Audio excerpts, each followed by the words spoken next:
into the character and image of Jesus Christ. It is a byproduct. As I said, though, unfortunately, the world doesn't see it that way. The world defines maturity based on what you have or what you do not have. The world in our society, they say that they've defined maturity based on age. If you're old enough to do it, you're mature. Really? I mean, there's a lot of people that's old enough to drink, but I don't know if they're mature enough to handle the consequences or what comes with it.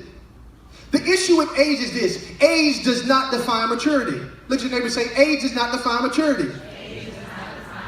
It's so funny. You see these little people trying to be grown. Young people trying to be old and old people trying to be young. I heard an old lady say, I stopped counting at 25. I'm not going to ask you how old you are then. I knew better. It's funny though, because you have a lot of adolescent males and a lot of adolescent females.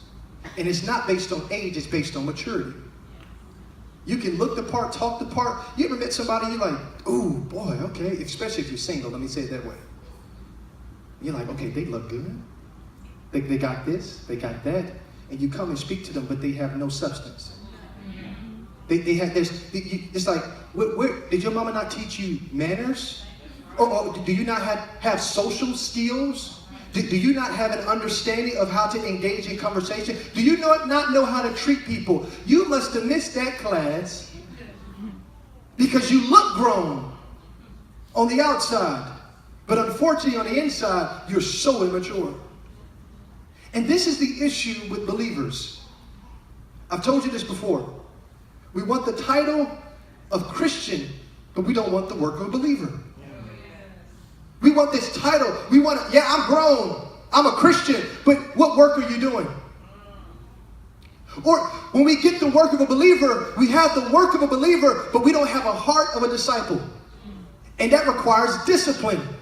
And maturity is all about disciplining ourselves. And there's people who are young who have been beginning to discipline themselves in the way they should go. This is why the Bible tells us, train up a child in the way they should go, so when they're older, they will not depart. Why? Because it's hard to teach an old dog new tricks. Silly rabbit, tricks are for kids. You'll get it later. Number two, the world tells us that if we're mature, if we have aptitude, you're smart, you got education. But I told you before, education does not bring about transformation. You have a lot of smart fools. They got more degrees than thermometers, but they don't have common sense. I'm missing something. So God is like, look, just because you had this degree, just because you have this knowledge or this information, it doesn't mean that you have an understanding. Let me tell you, these are three things. This is the level of wisdom. One, there's information, that's knowledge. When Proverbs talks about knowledge, gain knowledge, and all that getting, get understanding. And then knowledge, obtain knowledge, keep it. From knowledge, knowledge is the information. Now after knowledge, you have an understanding. You know what to do with the information. Okay, this is why you said this. This is why I obtained this information. This is what I'm supposed to do with the information. So you have knowledge, you have understanding, and then finally you have wisdom. But wisdom requires you to roll up your sleeves, kick off your heels, and run, go work, go do something. It requires action. It is the application of information with an understanding of how to use it. That is what wisdom is. That is part of maturity. And just because you have information, knowledge is not power, is what you do with it. So you can have a lot of information, you can have a lot of fluff, you can have a lot of word, but it has no power if it's not applied. So the issue with aptitude is your skill or your talent is not an indicator of maturity. Number three, the world says that if you want to be mature, or you are mature, if you have possessions. If you got it, do what you want with it. If you have this possessions, if you have money, you have houses, you have cars, you have clothes, if you have all these things, you have become mature. Really? So why is the suicide rate so high for individuals with a net worth over $100,000? Because they have a lot of possessions. Remember what Jesus told the rich young ruler?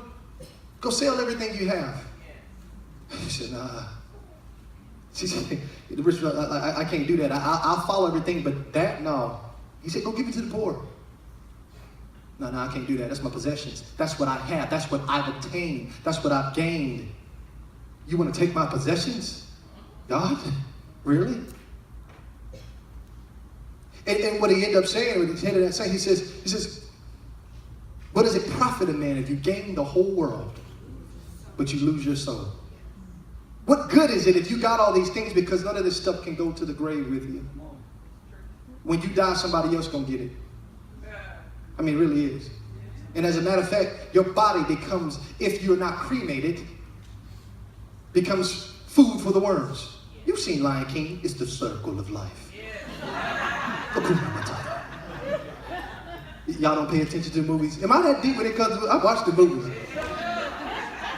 You watch it too. I know y'all online watch the movies. It's the circle of life. Y'all gotta listen to that. And if you do know what he said in the beginning, please let me know at the service. He was speaking in tongues. If we were back there, we would say, or Cogent. All right, sorry. Let's get back. There's an app for that. If she was not using my phone, I would show you an app. There's an app. It's called B3P, Preaching. If I'm preaching good and you all are not shouting, I'm going to start hitting that button. And it goes, yeah.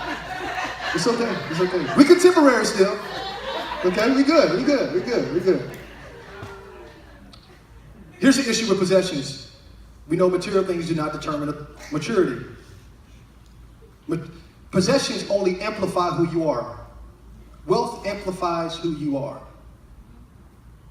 If you're a fool when you didn't have money, trust and believe you're probably still a fool when you do have money.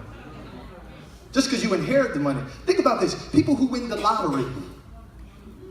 They win the lottery and then all of a sudden a year later they win this 8-figure amount and then they're broke again. It's like, whoa, what happened? Well, I went and bought me a yacht. I went over there and just got my teeth fixed. I got things happening in my life. Well, I went to the mall. I bought my mommy something. But they don't understand there's something internal that needs to change. Number 4, the world bases maturity on positions. Your title. If you're the boss, you make the rules. You determine what you want to do with what you have. Call shots like a boss, stack knots like a boss. That's old school. That's real though. And so this makes you feel like you're mature. Well, I manage people, and I actually have gotten into an argument with a person about that because they were like, do you understand what I do at my job? And we were out in the baseball field somewhere, playing baseball. Do you know who I manage at my job? I said, it don't do you a lick of good out here. You still can't hit. Now you need to go back out there to your job. If that's the case, we don't need you in here. You do not know how to play. But see, we bring this into our life. We think this is the determining factor. God, I do this at my job. I do this. I have this. And he's like, you're still missing it. You're looking at all this. The problem with this, and I told you, this is a little deep a little bit. The issue with the world's benchmark for maturity is this. It is limited to the external. And for them, maturity is based on what you have obtained and what you control in and of yourself without a thought of eternity. You're limited to right now. It is instantaneous pleasure based on preferred fulfillment. It's instantaneous pleasure based on preferred fulfillment. Meaning, I want it now, so I'm going to please myself now. And the way I want to please myself, that is how I get fulfillment in life. That is not value. That is not maturity. That is not God. You will continue to fall short. Because we're talking about growth. These are things that stunt our growth. If our perspective thinks this is it, if I'm basing myself, and let me tell you this, you can follow the principles of God. You can follow his word in tithing, in giving, in loving. You can do all these things and God will bless you because he's not a man he should lie. He put his word above his name, so he will bless you because his word says it and you're applying his word to your life. But you can still be immature.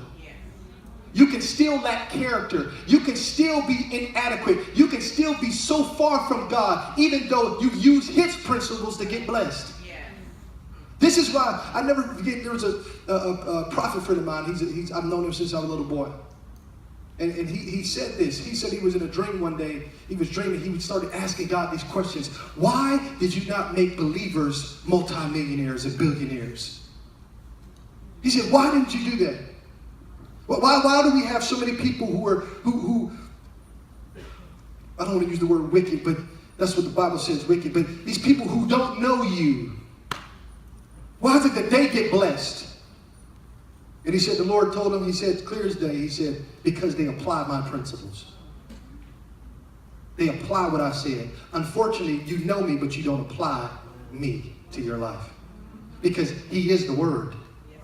And if you're not applying what Christ has said, what God has said in his word, though you have a title, though you come and do the ritualistic things, come in every Wednesday, come in every Sunday, giving your tithe, you still are missing things in your life. And you lack the maturity, so you've stunted growth, so your fruit is either stale, is old, or you have none at all.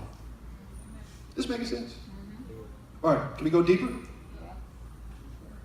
Somebody said no. Go deeper. I thought I heard no. So this is monologue, not dialogue. When this was, I'm listening. She said no. Rebuke you, Satan. Possessions. All these things are good, but they're not necessarily equate to God. It's not that God doesn't want you to have possessions. It's not that God doesn't want you to have positions. It's not even that God doesn't want you to have aptitude and understanding of things. It is not that God does not want you to age and mature. Growing old is mandatory. Growing up is optional. So it's like, hey, statistically speaking, let me just give you some statistics. 1 out of every 1 person is going to die. Okay. Some of y'all looking like, wait a minute, that's, you carry the one? But she is, I don't understand. Wait, what? Oh my gosh, I just got it. Did you hear me say it? Yeah. Statistically speaking, 1 out of every 1 person is going to die. By the time you're born into this, you have an end date, you have an expiration date. And it's not expiration in the sense of God is trying to cut you off, but you are going to die. And so much of us, as a collective effort, we die so full because we never tap into the full potential and step into the maturity that God wants us to step into. He said, greater works than these you shall do. And you can't have greater works if you're still living as a babe. Yes. Pastor Kim and I were talking about this earlier. I'm looking at the camera because she's laughing about this. I said, we were having a great conversation, and this is the exact words we talked about. I said, unfortunately, we have a lot of people still sucking on a tit. Paul talked about this, the milk of the word. We're going to get into it on another part of the series, but he's like, you're still on the milk of the word and not the meat. It's dried up, baby. There ain't no more milk coming out. So you're just there for comfort.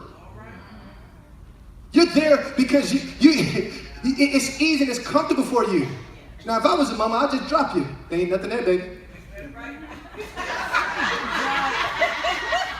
Get up. You got to understand this.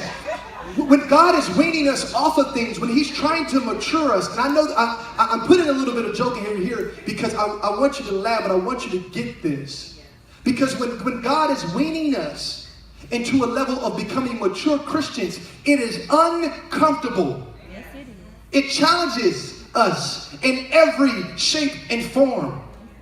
It causes us to be on our hands and knees and saying, God, what did I do? What did I not do? It's like Job. It's like, wait a minute. I thought I did everything right, God. Why am I being challenged? I am maturing you, son. Daughter, I'm taking you through a process. And if you jump out of this process, if I told you before, if you jump out of this process, you jump out of the prerequisite that is needed in order to prepare you, and not only that, help you learn and unlearn the things that you have in your life that hinder you from going and doing what God has called you to do. Right. Jeremiah 9:23-24 says this, let not the wise man glory in his wisdom, Let not the mighty man glory in his might, nor the rich man glory in his riches, but let him who glories glory in this, that he understands and knows me, that I am the Lord, exercising loving kindness, judgment, and righteousness in the earth. For in these I delight, says the Lord. God's like, look, you're getting glory from what you have, what you know, what you can do. Your glory should be in the fact that you know me, because I gave it to you. Now, by a show of hands, you online too, how many of you chose who your parents were?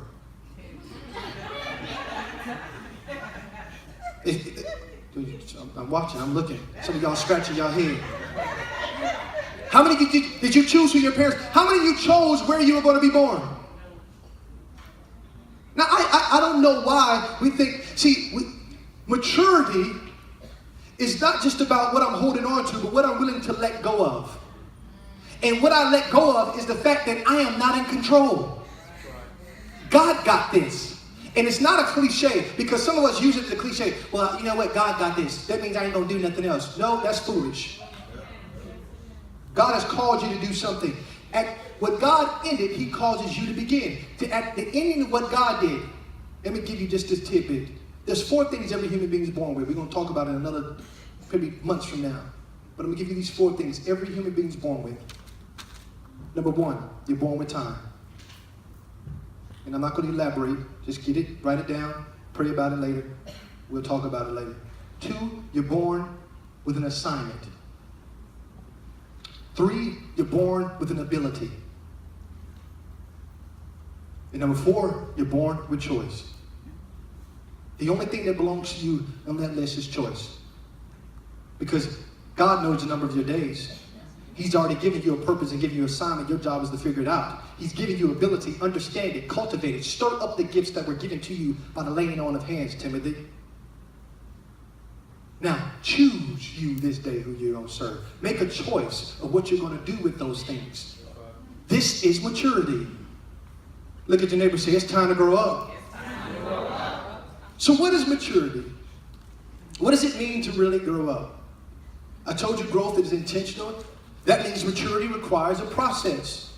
Maturity is reaching the end and becoming complete as a whole person in my spiritual, physical, mental, and emotional states, where my internal, get this, my internal and my external are congruently aligned with my eternal destiny.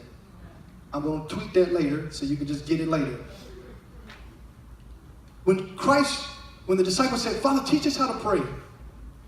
And part of the last stanza of that prayer that Jesus prayed was, thy kingdom come, thy will be done on earth as it is in heaven. Meaning, let it line up, let earth, what takes place here, line up with what is going on there, your purposes and your plan. Let my desires meet your purposes.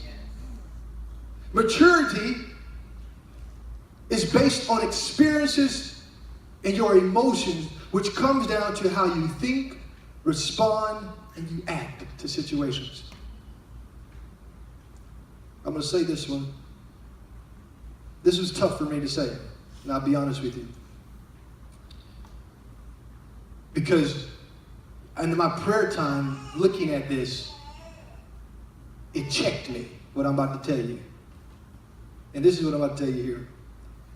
Maturity means point at yourself, say I allow God to do a work in me by using the external things around me in order to mature me, to be, to do, and to have what he has called for me to have, what he's called for me to do, and what he's called for me to be.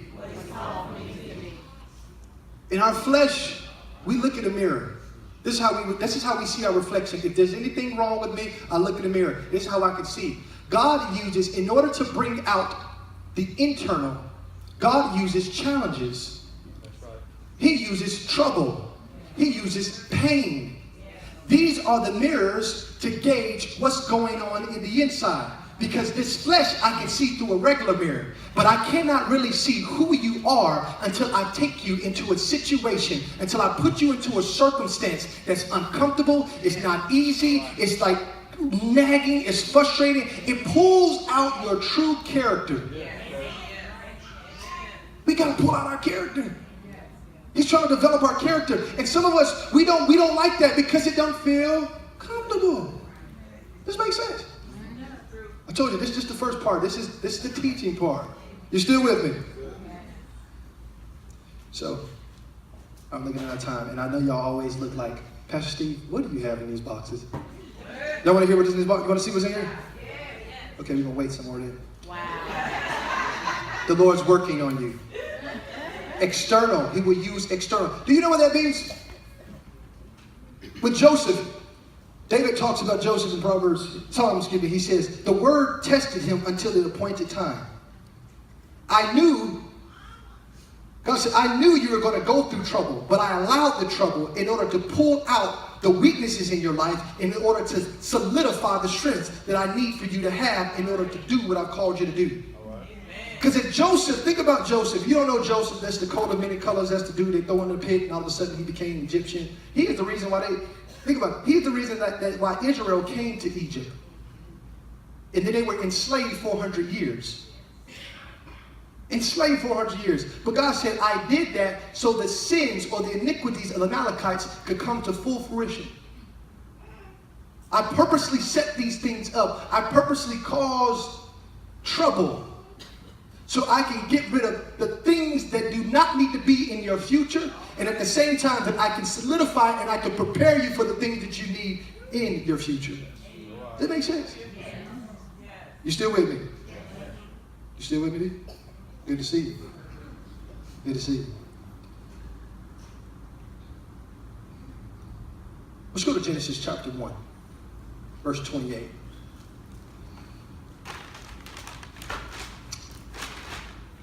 Marilyn, do we have a stand? Yeah, come up here for a second. I'm going to need you then. You're gonna be my mic stand. Since the freedom that work. I'm going to show you what this maturity looks like. But first, let's look at Genesis chapter 28. We're going to start all the way in the beginning. So it says, then God blessed them and said to them, be fruitful and multiply, fill the earth and subdue it. Have dominion over the fish of the sea, over the birds of the air, and over every living thing that moves on the earth. Go to verse 26 for me. 126. God blessed you. But before he blessed you, this is what he did. He says to himself, let us make man in our image. Everybody say our image. In our likeness. Say our likeness. Let them have dominion over the fish of the sea, over the birds of the air, and over the cattle, over all the earth, and over every creeping thing that creeps on the earth. Go to Genesis 2:7. Watch this. Watch this. God said, let us make man. This is what he said here, Genesis 2:7. I want you to see it for yourself. Stretch your hands toward our production team. Say, Jesus. Jesus. Bring it forth. Bring it forth. Boom, there we go. See, it works. And the Lord God formed man of the dust of the ground and breathed into his nostrils the breath of life, and man became a living being. So, adjust my mic stand. In Genesis chapter 1, verse 26, God said, let us make man. Well, if God is making man, why in the world, in Genesis chapter 2, he says, let us form man of the dust of the ground? I thought he made man back in Genesis chapter 1. He did. He did. And what he made was the internal parts of man. And the reason this is key when it comes to maturity, because in the next couple of weeks, we're going to talk about the 4 areas you need to mature. And I'll give you those 4 areas before I show you this demonstration. The first area, spiritually, we all need to mature. And we're going to talk about how do we spiritually mature in our lives. The second way, we need to mature emotionally. Good. Google it, Moogle it. Some of you are thinking about your life right now, like, girl, you know, I got upset today. Look, shame the devil, tell the truth. That's the second way. The third way is we need to mature we said our emotions, we need to mature physically. Not just talking about, well, yeah, I know we're going to die statistically speaking. No, we're talking about, well, I'm taking care of this temple, this body. That's the second way. The third way. My mic stand. Move, mic stand, move.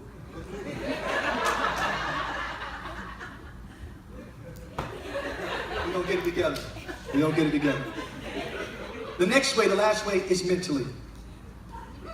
God wants you to mature mentally. But the way he does this is first this. What God did is this. Most of us, this is what we focus on. Our body. This is our flesh. This is external. This is all we care about. Immature people focus on this. Believers shouldn't always focus on your body. That doesn't mean you don't take care of your body. That doesn't mean you just eat anything and you go work out. No. What I'm saying here is, see, we look so much at the external that we miss the eternal and the internal work that God is doing. So what God does is he shakes up our body. He causes external factors to bring about the things that are already inside, which is our soul. What is our soul? It's our mind, our will, and our emotions. Look at your neighbor, say, my mind, my will, my emotions. So God brings these things out. Why? Because, see, whatever my soul, whatever I think, whatever I react is going to affect this physical. So, but he doesn't stop there, because he's like, look, the soul, all that is about, that's about the internal. That's what's happening internally. I'm clearing you out. I'm going to put you in through the fire and like dross. I'll remove the dross out of your life so you can come out like pure gold. But I still got to do a little bit more work. You ready for some more work? I'm ready. My mic stand is ready. It does a little bit more work. See, so what does this look like? What does this really look like? It's look like your friends talking about you, your family talking about you. You got all these stressors in your life. Your money acting funny, your honey acting funny. All these different things are taking place. And God's pulling something out. He says, okay, now I need this person. I need the spirit man to be developed. I need to pull out the spirit man, because, see, it's not by power, it's not by might, but by my spirit, says the Lord. This, when God created you, this is the first thing that he created. This is the order that he created. Your spirit, your soul, then he created your body. But what we do is, we like to put the body on top. We live our life from body, soul, then spirit. I'm focused on what it feel like, what it look like, what it feel like to me. And then, okay, Jesus, what you want me to do? After the fact. This approach here it doesn't work, because the foundation is weak. The foundation is always weak. So what God did was say, you know what? Adam, you sinned. I took your flesh and I placed you in an environment. And you failed. You failed. Why? Because you thought about this and you thought about this, but you forgot that you were really this. So what God did is, he says this. He says, okay.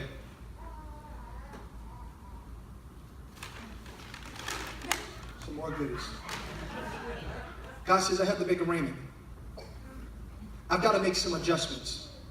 Because man has sinned. Now I've got to give them a new benchmark.